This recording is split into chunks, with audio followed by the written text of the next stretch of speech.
আজকে তৈরি করব সুজি কেক। ডিম ছাড়া গ্যাস ওভেনে একদম নরম তুলতুলে স্পঞ্জি সুজির এই কেকটা জাস্ট মাউথ মেল্টিং। যে কোনো একদিন বিকেলে চায়ের সাথে চটজলদি এই কেকটা কিন্তু বানিয়ে নিতে পারেন। সুজি কেক বানাতে কিন্তু সময়ও কম লাগে। একদম দেখুন নরম তুলতুলে কেক কিন্তু তৈরি হয়েছে।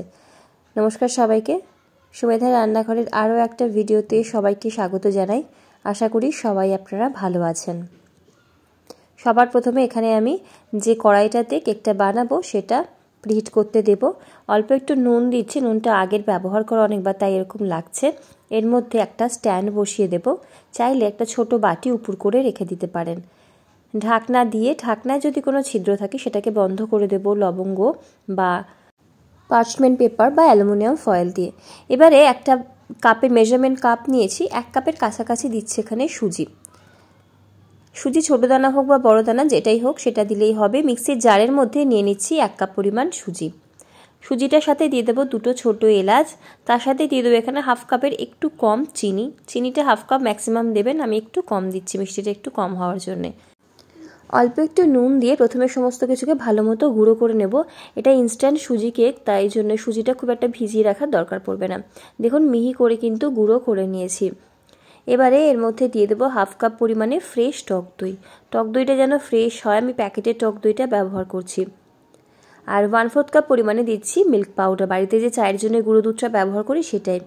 ডিম ছাড়া কেকে একটু গুঁড়ো দুধ দিলে খেতে ভালো হয়। 1/4 কাপ দিচ্ছি সাদা তেল আর ঘি মিশিয়ে দিলাম। শুধুমাত্র সাদা তেল বা শুধু ঘিতেও করতে পারেন। এই সমস্ত কিছুকে পেস্ট করে নিয়েছি। এর মধ্যে 1/2 কাপের একটু কম দিচ্ছি লিকুইড দুধ, দুধটা একটু উষ্ণ আছে, দিয়ে আবারও কিন্তু পেস্ট করে নিলাম। তো এবারে এই মিশ্রণটাকে একটা পাত্রের মধ্যে ট্রান্সফার করে নিচ্ছি। এতে কি হয়, কেকটা অনেক চটজলদি তৈরি হয়ে যায়, খুব বেশিক্ষণ ফেটানোরও কিন্তু দরকার পড়ে না। যে মিক্সির জারে যে অল্প একটু মিশ্রণ লেগেছিল, অল্প একটুখানি লিকুইড দুধ দিয়ে সেটাও দিয়ে দিচ্ছি এবং ভালো মতো সমস্ত কিছুকে জাস্ট একটা সাইড, একটা ডিরেকশনে কিন্তু মিশিয়ে নিচ্ছি। এর মধ্যে চাইলে আপনারা চেরি দিতে পারেন, মোরব্বা দিতে পারেন, আমি একদম সিম্পল রাখছি, কোনো কিছু ড্রাই ফ্রুটস এর মধ্যে দিচ্ছি না। তো এখানে এই পাত্রের মধ্যে মিশ্রণটাকে সাইডে রেখে একটা কেক টিন নিয়েছি 6 ইঞ্চির। সেই কেক টিনের মধ্যে প্রথমে একটু সাদা তেল বা ঘি লাগিয়ে নেব, তারপরে এরকম একটা পার্চমেন্ট পেপার কেটে নিচ্ছি, নিয়ে এর উপরে একটু সাদা তেল বা ঘি মাখিয়ে নেব, যাতে কেকটা অনেক ইজিলি বেরিয়ে আসে। চাইলে পার্চমেন্ট পেপারের বদলে তেলের উপরে একটু ময়দা ছড়িয়ে নিতে পারেন। তো দেখুন এখানে মিশ্রণটা কিন্তু আমাদের রেডি, মিনিট 5 মতো একটু সাইডে রেখে দিয়েছিলাম।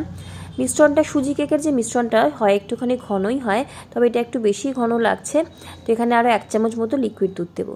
তার আগে 1 চা চামচ দিলাম বেকিং পাউডার, 1/4 চা চামচ দিচ্ছি বেকিং সোডা, 1/2 চা চামচ ভ্যানিলা এসেন্স, আর এখানে 1 চামচ মতো আমি লিকুইড দুধ দিচ্ছি এবং সমস্ত কিছুকে একসাথেই সঙ্গে সঙ্গে কিন্তু মিশিয়ে নিচ্ছি। বেকিং পাউডার বেকিং সোডা দেওয়ার পরে খুব বেশিক্ষণ মিশ্রণটাকে বাইরে রাখবো না, জাস্ট হালকা হাতে মিক্স করে নিতে হবে খুব ভালো করে। আর যে কেক টিনটা রেডি করে রাখলাম এই মিশ্রণটাকে সেই কেক টিনের মধ্যে ট্রান্সফার করে নিতে হবে। এই মিশ্রণটাকে কিন্তু একটু এরকমই ঘন রাখবেন, এর থেকে বেশি কিন্তু পাতলা করবেন না। তো কেক টিনের মধ্যে সমস্ত মিশ্রণটাকে দিয়ে দিচ্ছি, দিয়ে হালকা হাতে 4 থেকে 5 বার ট্যাপ করে নেব।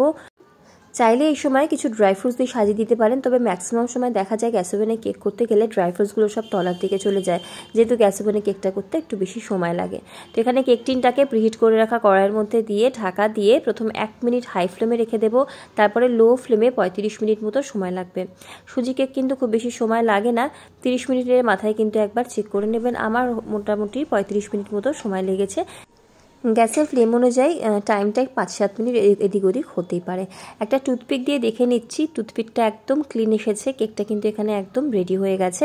তো এই সময় গ্যাসের ফ্লেমটাকে বন্ধ করে দিয়ে আমি ঢাকা দিয়ে রেখে দেব এখানেই 5 মিনিটের মতো, উপর থেকে যাতে একটু হালকা কালার আসে। তারপরে এই কড়াইটা থেকে নামিয়ে নেব, টিনটাকে নিয়ে ঠান্ডা হতে দেবো। ঠান্ডা হওয়ার সময় উপরে একবার একটা সুতির কাপড় দিয়ে রাখবেন যাতে শক্ত না হয়ে যায়। তো দেখুন কেকটা কিন্তু সাইড থেকে ভালো মতো ছেড়ে গেছে, যদি মনে হয় একটুখানি ছুরি দিয়ে সাইডটাকে ছাড়িয়ে নেবেন। তো এটাকে আমি এবারে ডিমোল্ড করে নেব, খুব ইজিলি কিন্তু দেখুন কেক টিন থেকে বেরিয়ে এলো। একদম সফট হয় কেকটা, সুজি কেক না খেতে দারুণ হয়।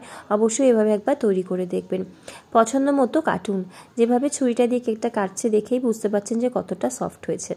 পছন্দ মতো টুকরো করে নিয়ে এয়ারটাইট কন্টেনারে করে রেখে দিন, বেশ কিছুদিন ভালো থাকবে।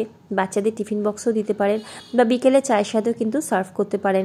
একদম সিম্পল রেখেছি, কোনো রকম ড্রাই ফ্রুটস ছাড়াই কেকটা একবার বানিয়ে দেখুন, খেতে কিন্তু দারুণ লাগবে, আবারও বানানোর অনুরোধ আসবে। তো আজকে এই অবধি, দেখা হচ্ছে পরের ভিডিওতে অন্য কোনো রেসিপি নিয়ে। ভিডিও ভালো লাগলে লাইক, কমেন্ট, শেয়ার, সাবস্ক্রাইব করে পাশে থাকবেন। সবাই ভালো থাকুন, সুস্থ থাকুন এবং হাসি খুশি থাকুন। ধন্যবাদ।